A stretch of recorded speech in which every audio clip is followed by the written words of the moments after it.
നിങ്ങൾ പേടിപ്പിച്ചാലൊന്നും പേടിക്കുന്ന കൂട്ടത്തിലല്ല ഞാൻ. അതെനിക്കറിയാം. അല്ലെങ്കിലും നിനക്കൊരു എല്ല് കൂടുതലാ. അത് അധികം വൈകാതെ ഒടിയും. വേറെ എന്തെങ്കിലും പറയാനുണ്ടോ?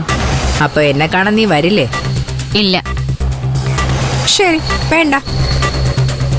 പറയാനുള്ളത് ഞാൻ ഫോണിൽ കൂടെ തന്നെ അങ്ങ് പറയാം. വേണ്ട, കേൾക്കാൻ എനിക്ക് താല്പര്യമില്ല.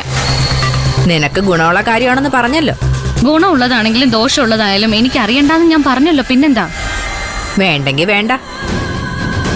ഇതിന്റെ പേരില് നാളെ നിനക്ക് ദുഃഖിക്കേണ്ടി വരും.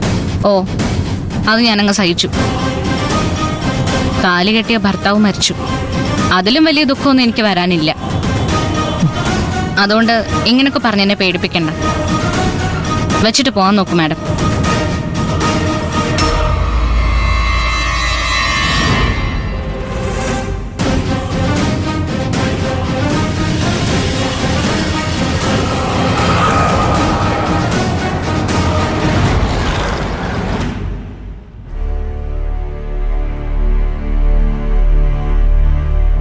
എന്തിനായിരിക്കും അവര് വിളിച്ചത്?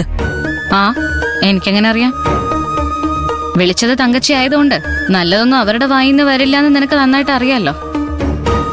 എന്റെ മനസ്സ് തളർത്തുന്ന എന്തെങ്കിലും കാര്യമായിരിക്കും അവർക്ക് പറയാനുള്ളതെന്ന് ഉറപ്പാ. അതുകൊണ്ട് തന്നെയാ കേൾക്കാൻ ഞാൻ തയ്യാറല്ല എന്ന് പറഞ്ഞത്.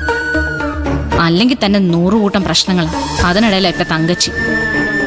ഇത്രയും കാലം വിളിക്കാതിരുന്ന തങ്കച്ചി ഇപ്പൊ വിളിച്ചു. അതിലെന്തോ ഒരു അപകടം ഉണ്ടല്ലോ ചേച്ചി. എന്തോ എവിടെയോ ഒരുങ്ങുന്നില്ലേ എന്നൊരു സംശയം. ഇനിയിപ്പോഴേ അതിനെക്കുറിച്ച് വല്ല സൂചന തരാൻ വേണ്ടി ആയിരിക്കും അവര് വിളിച്ചത്.